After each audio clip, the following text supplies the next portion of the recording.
My name is Zubhi Prakash. I am from Chanakya National University and presently I am an intern at LexClick. In this video, we are going to talk about Disaster Management Act 2005. Now, in this COVID era, we've all heard something that is disaster management or national disaster management authority or state national management authority. Now, what is that? It derives all their powers from the National Disaster Management Act 2005.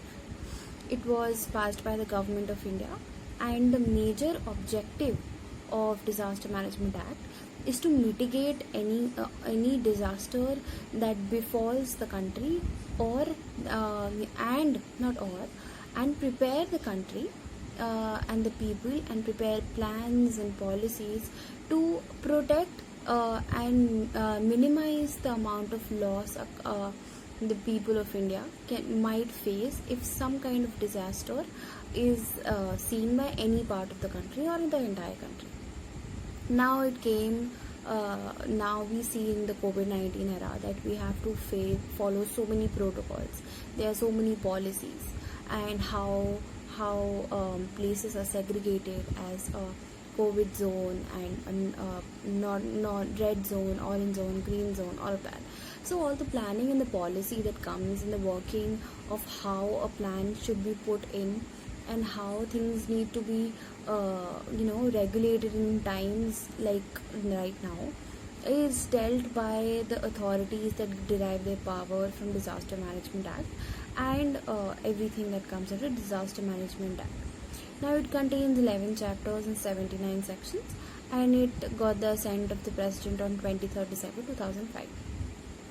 Now, Disaster Management Act has some basic beliefs, and the basic idea behind is to mitigate any disaster related losses, and make it effective, rather than mitigating the losses after the disaster has been faced, right?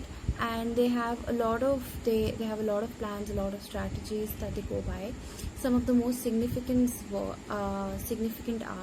are detailed direction to guide disaster management efforts, capacity development in all spheres, consolidation of past initiatives and best practices, and fourth, cooperation with agencies at international and national level.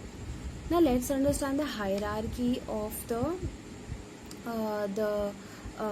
bodies that get their power from the Disaster Management Act.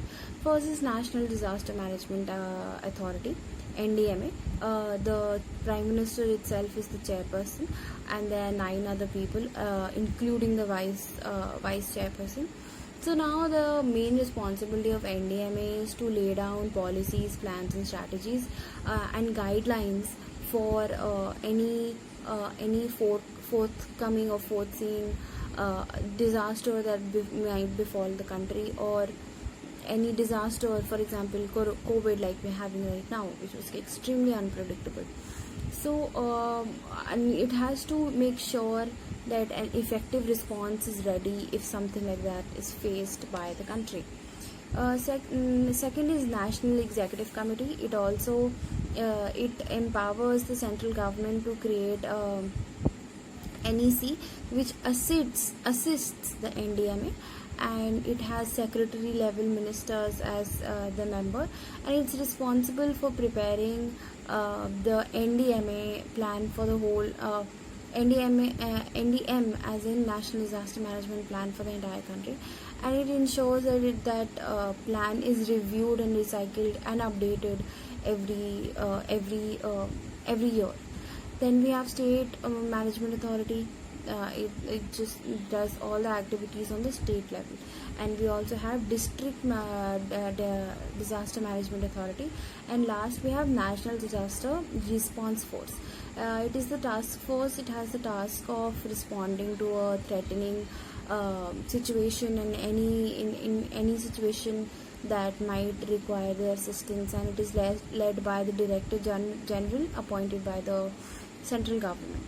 Now, NDRF has played a very important role in the year of 2014 during the Kerala flood, and we all have actually seen with our eyes what the work of NDRF is and how it works. Now let's understand what the power is given to the center by this Disaster Management Act. First is that irrespective of any law, they can issue any direction to any authority anywhere in India to facilitate and assist in a disaster management. Second, everybody, including the union ministers, the state ministers, and every authority, will have to abide by these rules that are made by the center. And third, that in order to achieve all of this, the Prime Minister can exercise all powers of NDMA that is given in section 6 of subsection 3, and this ensures that there is adequate political and constitutional heft behind the decisions that are made by the center, that is empowered by the Disaster Management Act. And there are two major criticisms of Disaster Management Act. First, it does not declare disaster prone zones, and secondly, as much planning as is possible can be done, but still there are situations where disaster which are not foreseeable and hence you cannot prepare for it. For example, the biggest example being coronavirus. Nobody knew how much it would affect and in how many ways it will affect India, and how many things that will have to be planned which were not, because they were not foreseen. So this is something that is missing from the Disaster Management Act. But all we learn from this is that we have to be ready all the time and follow all the regulations that the government is issuing for us to follow. Thanks.